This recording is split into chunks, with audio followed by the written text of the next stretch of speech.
देखो ध्यान से, अब सुनना ध्यान से लड़के, थोड़ा ध्यान से। चलो देखो इधर देखिए सर, कल आपने जो स्पेक्ट्रल सीरीज के लिए फॉर्मूला बनाया था वो फॉर्मूला निकल के आया था क्या? ध्यान से सुनना लड़के, 1/λ is equal to r 1/n final square minus 1/n। ये देखो आसानी से याद होता है और 2-1 में कंफ्यूज हो जाओगे आप, ठीक है ना ये चीजें। चलो एक तो ये फॉर्मूला हमारे लिए हेल्पफुल रहेगा जब हमको ऑर्बिटल्स दे दिए जाएंगे कि थर्ड एक्साइटेड स्टेट से इलेक्ट्रॉन ने जंप किया, वो सेकंड में चला गया, तो अब वहां से वेग जो एसोसिएट हुई उसका वेवलेंथ कितना होगा। तो ये तो आसान है, लेकिन कई बार ऐसा होता है बेटा कि वो आपको जो है ना ऑर्बिटल्स ना दे करके आपको ये सीधे सीधे बोलता है कि इतने एनर्जी, वो एनर्जी की वैल्यू देता है कि एक इलेक्ट्रॉन ऐसे एनर्जी ऑर्बिटल से जा रहा है जिसका एनर्जी लेवल इतना है, अब वो इस एनर्जी लेवल में जा रहा है तो कितनी वेव एसोसिएट करेगा। तो बच्चा फिर यहाँ पे कंफ्यूज होता है, ठीक है। तो मैं आपको, अब सुनना तो है नहीं, सुन नहीं रहे हो, तो इसलिए क्या करता हूं मैं आपको सभी ऑर्बिटल्स की जो स्टेबल ऑर्बिटल और जो है उनकी कितनी एनर्जी होगी उस एनर्जी को भी यहाँ पे लिख के दिखा देता हूं। जैसे हमारा एनर्जी का जो फॉर्मूला था वो था कितना, E is equal to minus 13.6 electron volt, ये Z स्क्वायर अपॉन ये था, ये फॉर्मूला था ना। तो ग्राउंड स्टेट, साथ रहो, ग्राउंड स्टेट के लिए, ग्राउंड स्टेट या फर्स्ट स्टेबल ऑर्बिटल, तो क्या करेंगे, n की वैल्यू 1 और जैसे ही 1 रखा तो E1 की वैल्यू कितनी आ गई, माइनस 13.6 इलेक्ट्रॉन वोल्ट। बोले बात समझ आई नहीं आई, क्लियर है। इसी तरह से दूसरा है जो यहां हम लोग क्या लिखेंगे, first excited state, second stable orbital, n is equal to 2। जैसे ही आप रखोगे यहाँ 4 आ जाएगा ना, और 4 जब आएगा तो E2 की वैल्यू हो जाएगी माइनस 3.5 इलेक्ट्रॉन वोल्ट। क्लियर है, आ रही बात समझ में। फिर आता है सेकेंड एक्साइटेड स्टेट या थर्ड स्टेबल ऑर्बिटल, n की वैल्यू 3 और जैसे ही 3 रखोगे तो E3 की वैल्यू आ जाएगी माइनस 1.1 इलेक्ट्रॉन वोल्ट।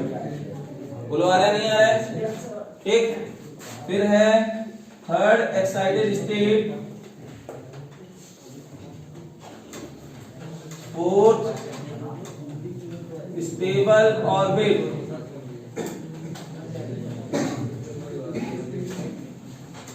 n की वैल्यू 4, जैसे ही 4 रखा तो 16 हुआ, तो यहां से इसकी वैल्यू आ जाएगी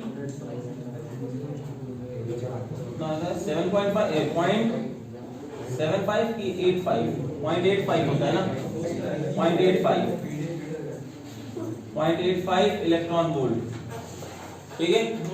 इसी तरह से एक और हमको कर लेना है। क्यों कर लेना है ऐसा, क्योंकि ये ज्यादा फिफ्थ ऑर्बिटल तक ही पूछे जाते हैं क्योंकि सीरीज बनती है इसकी वजह से। हाँ ये याद रखोगे तो आसानी रहेगी आपको,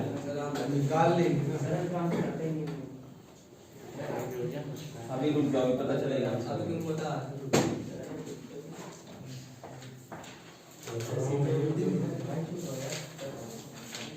ठीक है, तो इस तरह से फिफ्थ वाला भी निकलेगा। चलो अब जरा ध्यान सुनना, जब अगर ऐसा है एनर्जी अगर गिवन है एनर्जी लेवल, तो एनर्जी लेवल के लिए हम लोग फॉर्मूला सीधे सीधे याद रखेंगे, E initial minus E final H new, ठीक है।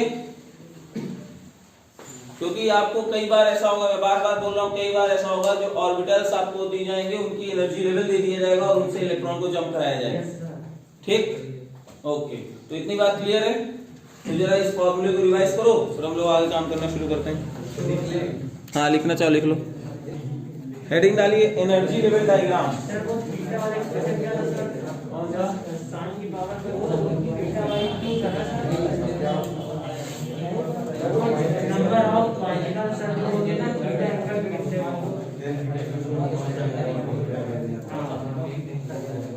देखो भाई, अब सभी की एनर्जी लेवल अलग अलग है।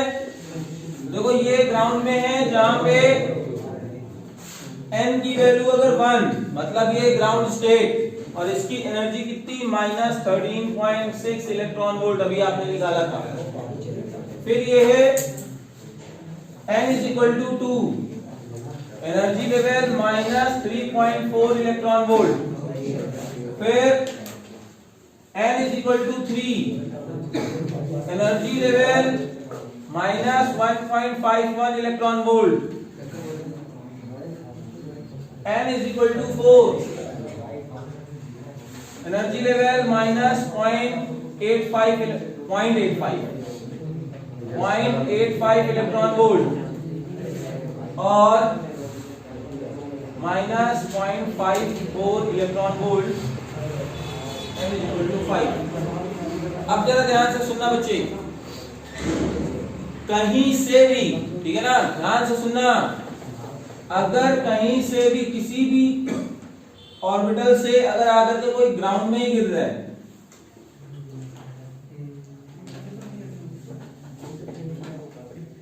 उस समय जो सीरीज होगी वो लाइमन सीरीज होगी। कौन सी होगी? जब कोई इलेक्ट्रॉन हायर एनर्जी लेवल से जंप करके सीधे ग्राउंड स्टेट में आ रहा है। और एक बात बता दूं, कोई इलेक्ट्रॉन डायरेक्टली वहां से चल के यहां नहीं आएगा, वो पार्ट वाइज आएगा। ठीक है ना, मेरी बात समझ रहे हो नहीं समझ रहे हो? ठीक है ना। तो अगर कहीं भी से किसी भी ऑर्बिटल से इलेक्ट्रॉन अगर जंप करके ग्राउंड स्टेट में आ रहा है तो उस समय जो होगा उसको बोलेंगे लाइमन सीरीज। नहीं, मतलब मेरी बात समझना, मतलब वो जंप करते हुए ऐसा नहीं है कि डायरेक्टली वहां से चला और डायरेक्टली यहां जंप करेगा, वो आएगा लेकिन स्टेप वाइज, ऐसे रुक रुक के हल्का सा। ठीक है ना, ऐसा नहीं कि वहां से उछला और डायरेक्ट ग्राउंड पे आया। हाँ ठीक है ना। और एक बात सुनिए लड़के, तो लाइमन सीरीज एक डेवलप तुम्हें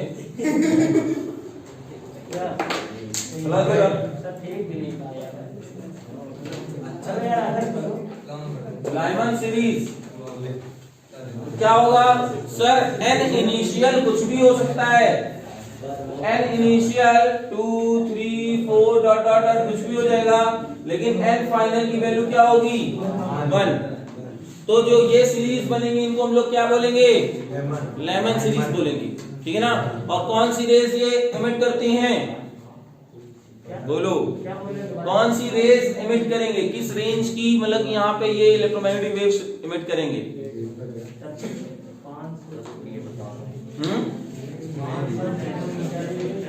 500 नैनोमीटर। मैं रेंज नहीं पूछ रहा हूँ, यहाँ से निकलेगी आपको अल्ट्रा वायलेट। हाँ, तो एक तो ये होगा अल्ट्रा वायलेट रेस एमिट करेंगे। ठीक है, बात समझ में आ रही है?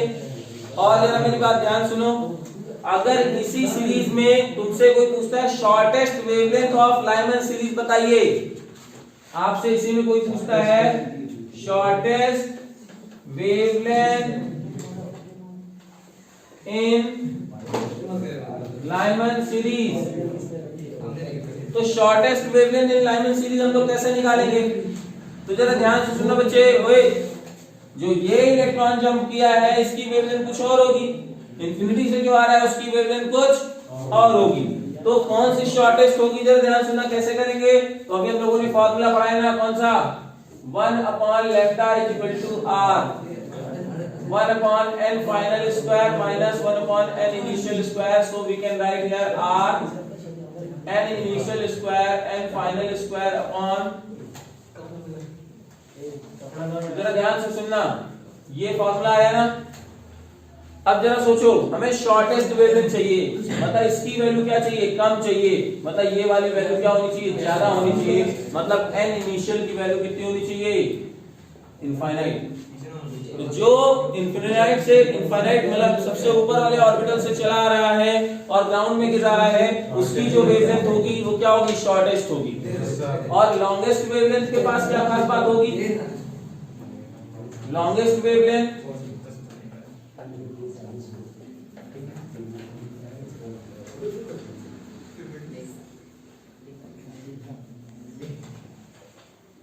इसमें क्या होगा सर? n इनिशियल, देखो लॉन्गेस्ट चाहिए, सबसे ज्यादा वैल्यू चाहिए, और तो ये वाली वैल्यू क्या होनी पड़ेगी? छोटी होनी पड़ेगी।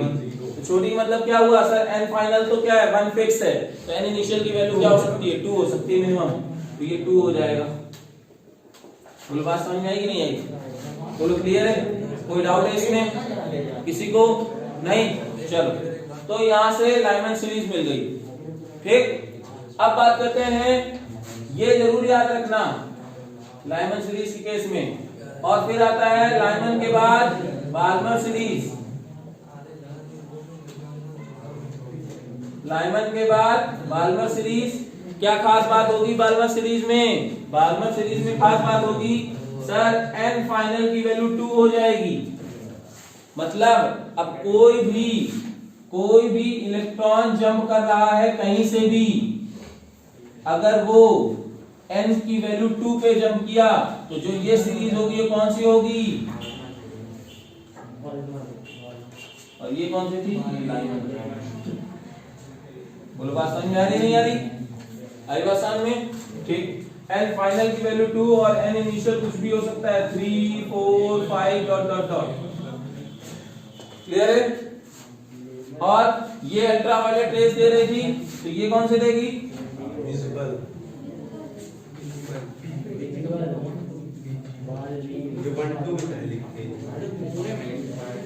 क्या?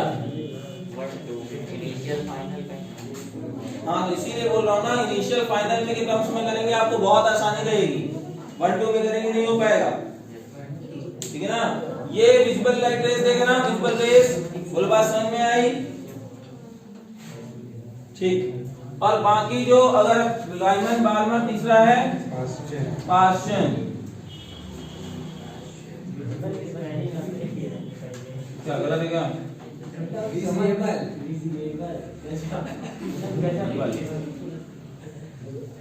और ये पास्चन के बाद लाइमन बाल्मर पास्चन,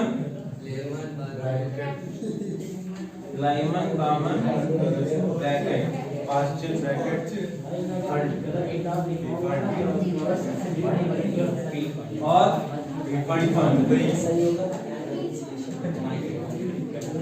सुनो भाई, जो अब यहाँ पे क्या करेंगे, पास्चन सीरीज में क्या होने वाला है, n फाइनल की वैल्यू हो जाएगी 3 और n इनिशियल की value 4 5 6 dot dot dot. Bracket के लिए हाँ और भी लगा क्या हम्फ्री, हाँ हम्फ्री छठे से मतलब नहीं, और n फाइनल अगर 5th हो गया, ठीक है। और देखो बाल्मर में कौन सी सीरीज निकल रही है, विजिबल सीरीज थी, और यहाँ पे कौन सी, इंफ्रारेड, तीनों में इंफ्रारेड, ठीक है ना। यहाँ पे कौन सी, इंफ्रारेड,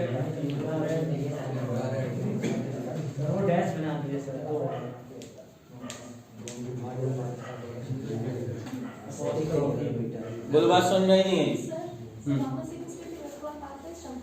क्या फिर से देखिए, बिल्कुल होता है, कभी भी कोई भी इलेक्ट्रॉन इंफिनिटी से डायरेक्टली ग्राउंड स्टेट में अकेले ऐसे नहीं एक जंप में नहीं आएगा।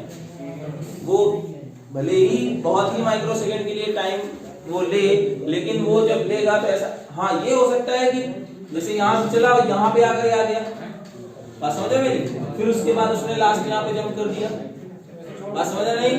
बोलो बात इधर समझो मेरी बात, मैं कहना क्या चाहता हूँ, कोई भी इलेक्ट्रॉन किसी भी हायर एनर्जी लेवल से वो डायरेक्टली ग्राउंड स्टेट में नहीं आएगा।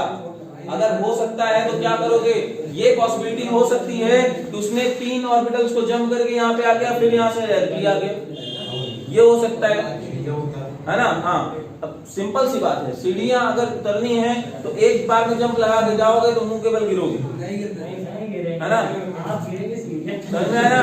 तो इसलिए क्या करोगे, डायरेक्टली आपको एक बार में जंप नहीं होगा कोई भी इलेक्ट्रॉन। आई बात समझ में? यहाँ देख लो, ये सीरीज पूरी क्लियर है। अगर आपको कोई डाउट, अच्छा इसमें क्वेश्चन पूछा जाएगा, shortest wavelength of Balmer series या longest wavelength of Paschen series, तो आपको सिर्फ एक लाइन का क्वेश्चन दे देगा वो, और आपको निकालना पड़ेगा कि लॉन्गेस्ट वेवलेंथ कितनी है पास्चन सीरीज की। तो आपको वो ध्यान देना है कि सर शॉर्टेस्ट के लिए n इनिशियल की वैल्यू इनफाइनाइट होगी, किसी में भी अगर शॉर्टेस्ट नाम दे दिया जाए तो n इनिशियल की वैल्यू क्या हो जाएगी, इनफाइनाइट। और अगर लॉन्गेस्ट बोल दिया जाए तो लॉन्गेस्ट के लिए क्या हो जाएगा, बाल्मर के लिए n इनिशियल की वैल्यू 3, पार्शियन के लिए n इनिशियल की वैल्यू 5, ठीक है ना। मतलब जस्ट एक ऊपर वाला। बात समझ में आई नहीं आई? कितने लोग डाउट क्लियर है कि नहीं? आगे बात समझ में? ठीक है, इसको कर लो, फिर क्वेश्चंस करते हैं हम लोग। आते हैं नेक्स्ट क्वेश्चन पे। देखो ये फिगर दिया हुआ है, there are 4 transactions are given A B C D, ठीक है ना। और क्वेश्चन में पूछ रहा है identify by doing necessary calculations which transitions corresponding to the emission of spectral line of wavelength 102.7 nanometre. कह रहा है कि कौन से इलेक्ट्रॉन के ट्रांजिशन में जो वेवलेंथ है वो 102.7 नैनोमीटर होगी। क्वेश्चन समझ आया? क्वेश्चन लिख लो फिर से। In given figure which transition corresponds to the emission of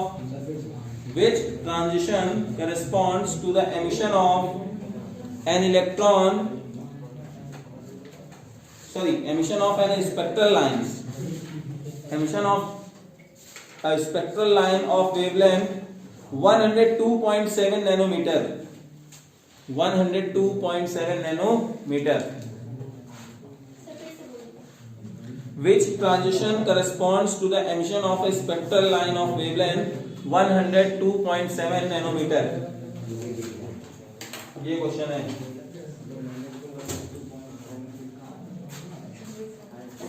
ये क्वेश्चन है, देखो भाई, देखो ऐसे क्वेश्चन में अगर करने चले गए ना, हर इलेक्ट्रॉन के लिए ट्रांजिशन निकालोगे तो 3 नंबर तुम्हारा घंटा भर लेगा।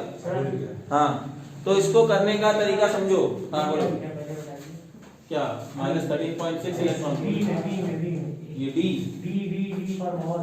हाँ तो क्या लिखा है उसमें क्या लिखा है? -3.4, -3.4 होता है,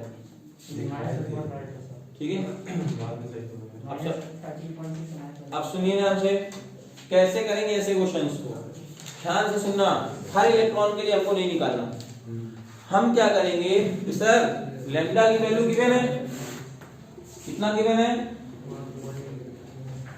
ये गिवन है। तो यानी अगर जो एनर्जी रिलीज होगी वो कितनी होगी, हमने कहा E = h पढ़ा है ना, ये लिख सकते हैं hc/λ। तो हम लोग क्या करेंगे, लैम्डा गिवन है, हम लोग वो एनर्जी ही निकाल लेते हैं। और जब वो एनर्जी निकल आएगी तो हमको एनर्जी पता चल गया, और फिर हर ऑर्बिटल की एनर्जी को डिफरेंस देख करके पता कर लेंगे कौन सा है।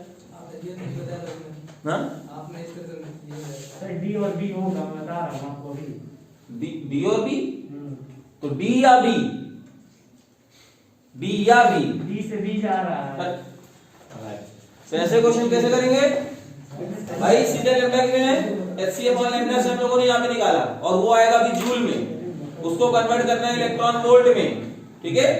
तो कैसे करेंगे, देखो ध्यान से, h की value 6.63 into 10 power -34, 3 into 10 power 8 upon lambda की वैल्यू 102.7 into 10 पावर -9, ठीक है। तो इसको देखिए कैसे करेंगे, सॉल्व करो। -9 ऊपर जाके प्लस हो गया, तो 9 और 8 17 बनाए कि नहीं बनाए, बोलो। तो ये हो जाएगा 6.63 into 3 डिवाइडेड बाई 102.7 into 10 की पावर -17। Any doubt? बोल दिया करो। अब इसको करने कैसे, ये लो हटा दिया, ठीक है ना, क्लियर है। 3 से यहां मल्टीप्लाई करो, फिर नीचे वाले को डिवाइड कर दो, तो ये हो जाएगा 9,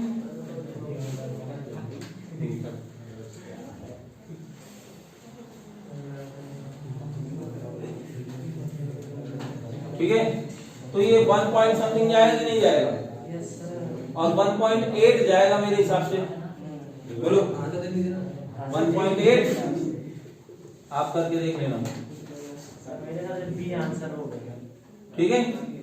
और जब ये हुआ तो ये तो जूल में आया, हमको इलेक्ट्रॉन वोल्ट में कन्वर्ट करना है, कैसे करेंगे, डिवाइड करेंगे इलेक्ट्रॉन से, ठीक है ना। तो जब डिवाइड करने जाओगे तो कितना होगा? सर राउंड अबाउट 1 आएगा। कौन सा? Round about. ये वाला? हां तो 1.8 लिखा तो है। इसके नीचे भी 1.6 डिवाइड करने के बाद बोल रहे हैं। जैसे अब करेंगे तो कितना हो गया? Energy in terms of electron volt कैसे करेंगे? 1.8 into 10 power minus 17 upon 1.6 into 10 power minus 19। Clear है? तो यहां से कितना हो गया? ये ऊपर जाएगा 18 डिवाइडेड बाई 16 और ये हो गया 10 पावर 2। बोलो क्लियर है? ठीक। तो यहां से 1.1 आएगा, ये हो जाएगा ये 1.1 into 10 पावर 2। तो क्या हम लोग कह सकते हैं 110 इलेक्ट्रॉन वोल्ट? ज्यादा नहीं है। बोलो 110 इलेक्ट्रॉन वोल्ट के आसपास आएगा? आ रहा है ना? अब जरा ध्यान से सुनना। 110 इलेक्ट्रॉन वोल्ट कहीं पे कुछ गलती हुई है।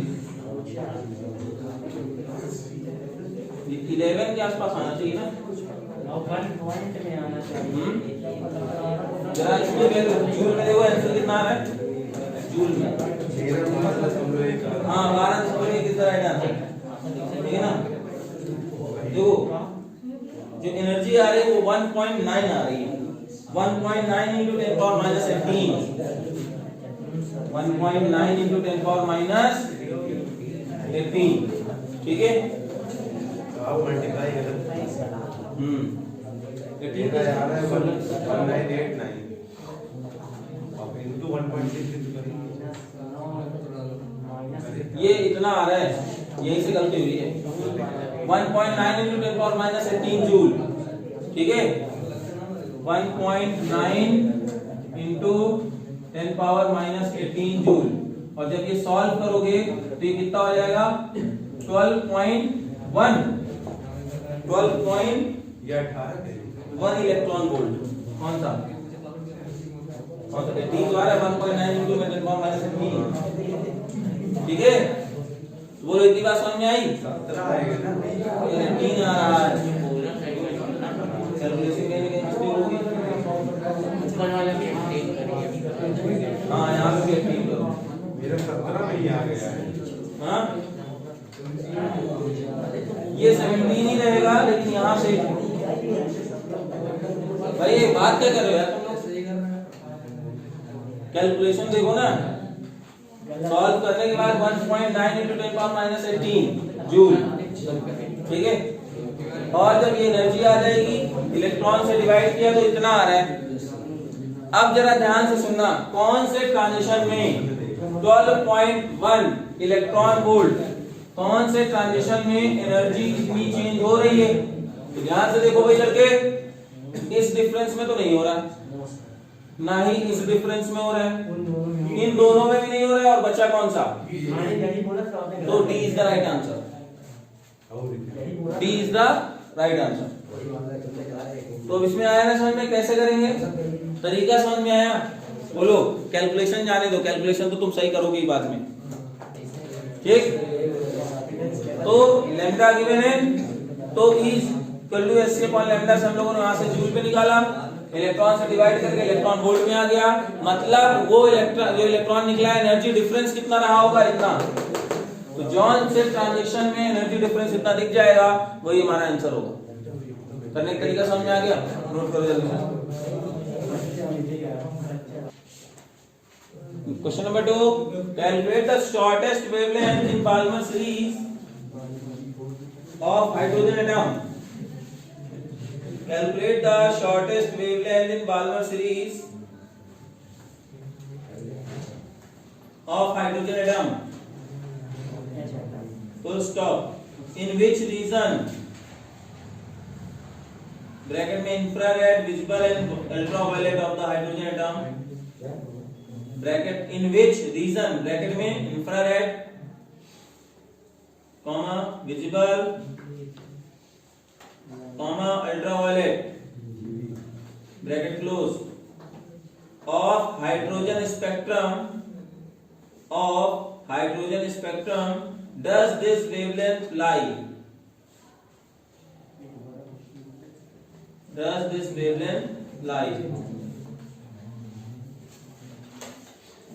ट्राई करो इसको, ट्राई करिए। हाँ तो देखो बेटा, आई होप सभी को आपको आ गया होगा, क्योंकि शॉर्टेस्ट वेवलेंथ पूछा गया है बाल्मर सीरीज, शॉर्टेस्ट वेव। तो कैसे होगा, मतलब सर आपने फॉर्मूला बताया ना 1/λ r,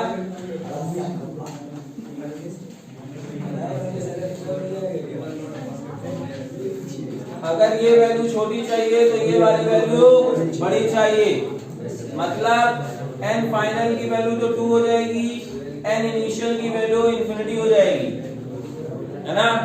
तो हमारा जो क्वेश्चन रहेगा वो 1/λ r 1/n फाइनल का स्क्वायर माइनस 1/n इनिशियल का स्क्वायर हो जाएगा r।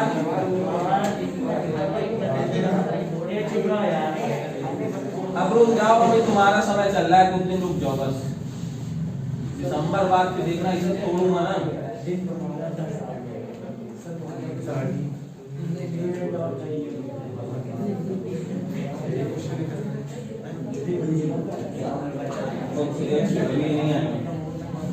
ये वैल्यू आई है तो लैम्डा की वैल्यू कितनी हो जाएगी 4/,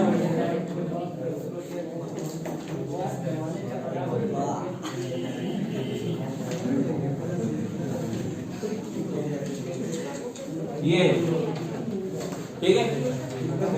आसान में अभी कहाँ, अभी क्वेश्चन अभी बोलना है, तुम लोग दे देते हो। अभी ये क्वेश्चन लिखो, अरे क्वेश्चन बहुत है इस लेवल के यार, इतने नहीं है, लिखो पहले क्वेश्चन लिख लो फिर नोट करना। क्वेश्चन लिखो, when is the H alpha, when is H alpha line of Balmer series, when is H alpha line of Balmer series, when is H alpha line of Balmer series in the emission spectrum of hydrogen, when is H alpha line of the Balmer series in the emission spectrum, when is H alpha मतलब ऐसे लिखेंगे H alpha line of the Balmer series in the emission spectrum of hydrogen atom obtained, when is H alpha line of the Balmer series in the emission spectrum of hydrogen atom obtained, question mark. Calculate the frequency of photon, calculate the frequency of photon emitted during this transition, ठीक है ना। तो अब जरा ध्यान से सुनना, अभी आपको कई क्वेश्चंस ऐसे मिलेंगे, वो ये नहीं पूछेगा कि हमें शॉर्टेस्ट वेवलेंथ या लॉन्गेस्ट वेवलेंथ, आपसे पूछेगा H alpha, H beta, H gamma, तो ये क्या होता है। अबे यार ये बात बहुत करते हैं, सुन नहीं रहे, बाद में रोएंगे। तो H alpha, H beta, H gamma सारी सीरीज के लिए अलग होगा, लाइमन के लिए अलग, बाल्मर के लिए अलग, पाशन के लिए अलग। तो कैसे होता है, ध्यान से सुनना बच्चे। अगर तुमसे लाइमन के लिए H अल्फा पूछता है ना, तो एनर्जी लेवल है ना, तो जो उसके ऊपर वाली ऑर्बिटल है उससे जो इलेक्ट्रॉन मिलेगा उसको हम लोग H अल्फा पार्टिकल बोलेंगे। क्या बोलेंगे, H alpha spectrum, not particle. फिर से सुनिए, अभी इसमें पूछा गया है कि when H alpha spectrum will be obtained for Balmer series, है ना। तो H alpha का मतलब क्या हुआ, पहली वेवलेंथ जो गिर रही है बाल्मर सीरीज के लिए बोला ना, तो n की वैल्यू 2 हो जाएगी, और मतलब पहली जो यहां से गिरेगा तो n फाइनल की वैल्यू कितनी, इनिशियल की वैल्यू कितनी जाएगी 3, और फाइनल की वैल्यू कितनी जाएगी 2। तो जो ये गिरा है बाल्मर सीरीज में, ये क्या कहलाएगा, H alpha स्पेक्ट्रम। यहां से जो गिरेगा वो क्या कहलाएगा, H बीटा स्पेक्ट्रम। आज बात समझ में नहीं आ रही है? अगर लाइमन के लिए तुमसे कोई पूछता कि एच अल्फा सीरीज मुझे चाहिए, तो एच अल्फा का मतलब क्या हुआ, यहां से आगे बात समझ में, और एच बीटा का मतलब यहां से। क्लियर हुआ नहीं हुआ? आई बात समझ में? तो यहाँ पे आपसे क्या पूछा गया है, when H alpha spectrum will be obtained for Balmer series, तो सीधे सीधे लिखोगे सर फाइनल की वैल्यू 2 और होनी चाहिए n की वैल्यू, और इनिशियल की वैल्यू क्या हो जाएगी, 3 हो जाएगी। हाँ, ये लिख करके और आपको वो वेवलेंथ निकालनी है, वो फ्रीक्वेंसी कितनी फ्रीक्वेंसी वाली एनर्जी निकलेगी। बात नहीं समझ में आई?